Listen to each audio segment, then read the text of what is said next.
Tome la llamada el doctor Jorge Mercado Mondragón del Departamento de Sociología de la Universidad Autónoma Metropolitana, investigador del Departamento de Sociología de la Unidad de Azcapotzalco. Gracias, doctor, por llamarnos la llamada. Muy buenas tardes. Sí, buenas tardes por la invitación y les mando un saludo a usted y a su auditorio. Muchas gracias por estar aquí con nosotros. Y bueno, sin duda alguna sabemos que han pasado muchas cosas con los migrantes. Estados Unidos ha suspendido las leyes migratorias, deporta de manera inmediata a todos aquellos que solicitaban asilo. Los inmigrantes centroamericanos se han quedado varados en situaciones verdaderamente vulnerables en la frontera norte de nuestro país. Y por el otro lado tenemos la frontera sur, donde sin duda alguna también pues han aumentado las detenciones de los migrantes que pues están siendo confinados en el hacinamiento de las estaciones de migración sin tener verdaderamente formas de estar protegidos ante esta pandemia que estamos viendo. ¿Cuál es la situación que hay y que viven estas personas hoy, doctor? Mire, en primer lugar, habría que aclarar una cifra que es importante en el sentido de que esta cifra nos puede ayudar a dimensionar el tamaño de la problemática. Aproximadamente en nuestro país hay un alrededor de 450,000 migrantes que el año pasado intentaron cruzar el territorio nacional para llegar a Estados Unidos. Esta cifra de 450,000 centroamericanos migrantes colocaría al 2019 como el año que más se recibió migrantes centroamericanos en toda la historia del país y en toda la historia de la migración centroamericana. En ese sentido, esta cifra nos puede dar luz de cuáles son y de dónde se ubica el problema. Estos migrantes pasan fundamentalmente por la frontera sur, donde comienzan a tener una serie de problemáticas, como son los abuso de fuerza de la autoridad del Instituto Nacional de Migración, ¿no? Y comienzan su recorrido hacia el norte con una serie de situaciones totalmente irregulares que ponen y vulneran su capacidad de acción y sobre todo los coloca y las coloca en una fuerte vulnerabilidad y agravio a estos centroamericanos entran fundamentalmente por Chiapas y se albergan en, centros de reclusión para migrantes, donde carecen de todos los elementos de higiene y de salubridad para poder hacer frente a los contagios, dado que no hay una política de sanidad pública que atienda puntualmente esos albergues y por lo tanto se magnifica la posibilidad de ser contagiados y contagiados. Aunado a eso, se aúna el estigma de la población local de esas comunidades a donde llegan y como la xenofobia, ¿no? Que se incrementan día con día, dado de que por sí ellos ya han visto como sujetos que llegaban al país, que eran terroristas, que eran delincuentes, que pertenecen a mafias centroamericanas, y entonces se agravan las situaciones de vulnerabilidad de esa población. Y situaciones que ya eran de por sí delicadas, ahora se han magnificado con la pandemia por la cual atraviesa actualmente el país y el mundo, ¿no? Entonces hay que ser muy cuidadosos porque en principio la población centroamericana se vulneran sus derechos humanos. Es una población vulnerable que viene huyendo de sus países y aún con la pandemia consideran que el único recurso que tienen es llegar a la Unión Americana para solventar sus necesidades en sus comunidades de origen. Pero en el transcurso se enfrentan a muchísimos problemas de sanidad pública, de falta de empleo, falta de salubridad, falta de higiene, vienen mujeres embarazadas, vienen gente de edad importante, ¿no? Vienen mujeres transexuales, vienen también hombres y mujeres homosexuales y lesbianas, que es población muy vulnerable dado la situación de xenofobia y de homofobia que actualmente se está magnificando en todos los rincones. Pensemos en México. En México actualmente las mujeres en sus hogares, en este microcosmos que es el hogar, están sufriendo problemas de agresión física, de agresión cotidiana de sus parejas. Eso pasémoslo a un microcosmos social y se repiten exactamente las mismas condiciones de vulnerabilidad de la población, como las mujeres, los niños y la comunidad perteneciente a la comunidad de la diversidad sexual.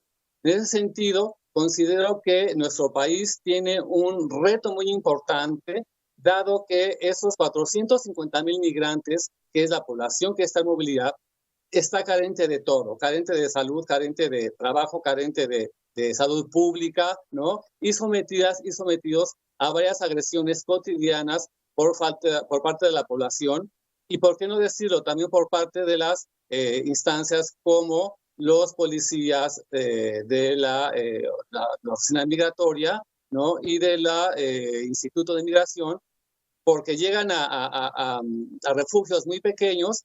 Esos refugios están sobrepoblados, están rebasados en su capacidad y con todas las carencias que ustedes se puedan imaginar. No hay gel, no hay agua, no hay ninguna condición de salubridad que pueda darles herramientas para protegerse del contagio.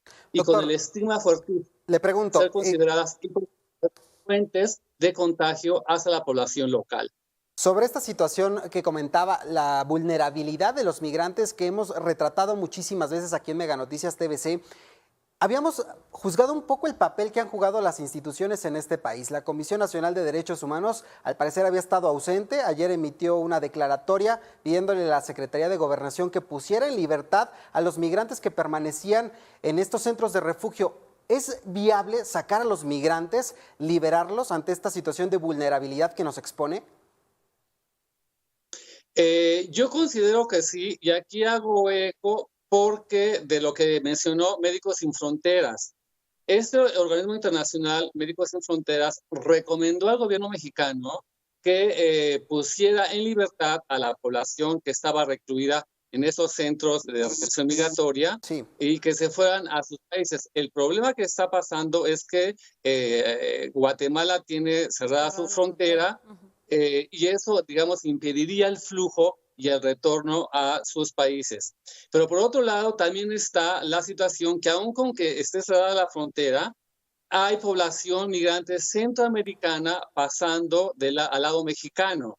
Es decir, sí habría la posibilidad de que la población recluida en estos centros de detención, ¿no?, pudiera regresar a sus países, que sería la mejor posibilidad que ellos podrían tener, dado que seguir hacia Estados Unidos los colocaría en situación de una terrible fragilidad, dadas las condiciones que actualmente padece el país por la pandemia. Doctor Es Mercado, decir, continuar hacia el norte, a Estados Unidos, los colocaría en una triple fragilidad de ser, digamos, población que es considerada fuente de contagio para la población local. Entonces, en ese sentido, Médicos Sin Fronteras lo que está recomendando es que México les permita la salida hacia sus países de origen, aún con la frontera de Guatemala cerrada. Me parece que será lo más viable, dado que esa permitiría, digamos, retomar nuevamente la cuestión de retornar a sus lugares de origen para poder tener digamos, lugar donde poder tener acceso a cubrebocas, gel, agua, dado que en los centros de reclusión donde están carecen de todo material sanitario. De hecho, es decir, ha habido casos, doctor, en Nuevo Laredo, donde ya hubo migrantes que estuvieron contagiados por COVID-19, 16 migrantes de hecho, a los que se les dio atención, pero como bien decía, la situación en estos centros es complicada. ¿Cuál es el reto al que se enfrenta en estos momentos el gobierno mexicano ante esta situación? ¿Qué tendrían que estar haciendo? Mire, en principio tendríamos que ver como la radiografía, la georreferenciación de dónde están estos migrantes, dónde están ubicados, ¿no?, en qué sitios del territorio nacional. Fundamentalmente cuando pasan en el sur, lo hacen por Tabasco y por Chiapas. En Chiapas y Tabasco hay centros de, digamos, refugios donde estos y estas migrantes llegan. Es en esos centros de refugio donde se ubican cuando acaban de cruzar la frontera. En ese sentido, el gobierno mexicano tendría que tener atención en estos refugios, ¿no?, donde llegan ellos en primera instancia para poderles dar la atención sanitaria requerida. Si siguen hacia el norte, ellos pasan fundamentalmente por Oaxaca y la Ciudad de México, el Estado de México, donde también hay centros de atención a migrantes, y donde generalmente ellas y ellos llegan. Y si pasan hacia el norte, también hay centros de refugio en estas localidades del norte. Es decir, habría que georreferenciar la ubicación de ellas y ellos para poderles dar atención médica y sanitaria. De otra manera, no habría control sobre esta población que, como usted bien dice, en el norte del país ya hubo casos de contagios por COVID y en ese sentido esta situación se magnificaría y se repetiría en los estadios por los cuales ellos y ellas atraviesan.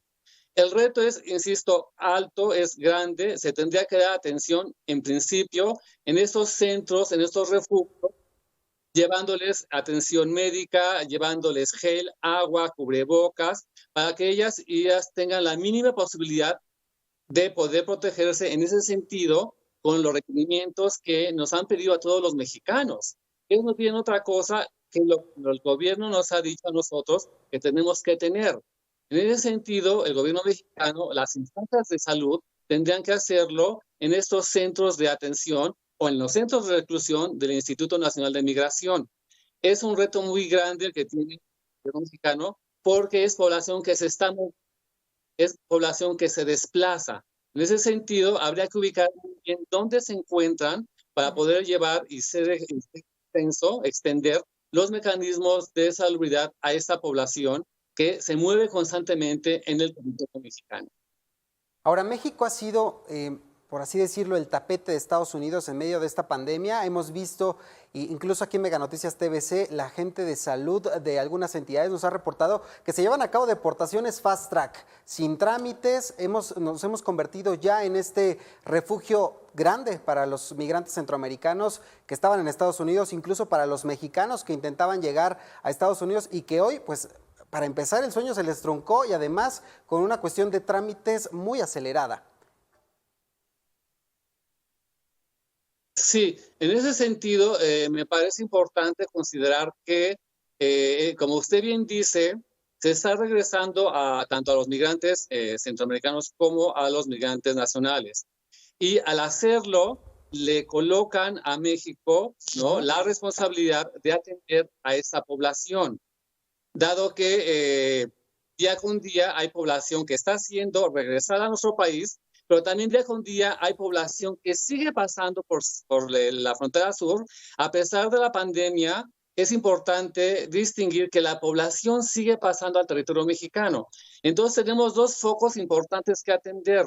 Por un lado, la frontera norte, donde Estados Unidos está regresando a la población centroamericana y mexicana, y por otro lado, la frontera sur, donde siguen atravesando centroamericanos, fundamentalmente hondureños, déjeme decirlo, al territorio nacional. Entonces, en ese sentido, estas ambas fronteras tienen que tener un foco de atención muy importante por parte del gobierno mexicano y en particular por las instancias de salud con las que cuenta nuestro país, dado que tenemos esos focos rojos en ambas fronteras. Y en medio, déjeme decir, permiten meter un tema importante, en medio tendríamos a una población de mexicanos y mexicanas que se encuentran desplazadas y desplazados. México desde hace un buen tiempo tiene una población desplazada mexicana que huye de sus lugares de residencia por los problemas de violencia generalizada. Se estima que hay entre 350,000 a 1,500,000 gentes, población mexicana, que se encuentra desplazada en nuestro país. Esa población desplazada, al igual que los migrantes centroamericanos, es población en movilidad. Entonces, a los 450,000 migrantes centroamericanos, agréguele esa cantidad de desplazadas y desplazados que se encuentran actualmente fuera de su lugar de residencia debido a que salieron huyendo producto de esa violencia generalizada. Ese tema también es un poco que tendrán que estar atendiendo las autoridades nacionales. Así es. Pues sin duda alguna nos encontramos en una crisis humanitaria sin precedentes. Le agradezco mucho estos minutos, doctor Jorge Mercado Mondragón, académico de la Universidad Autónoma Metropolitana. Gracias. A ustedes, hasta luego.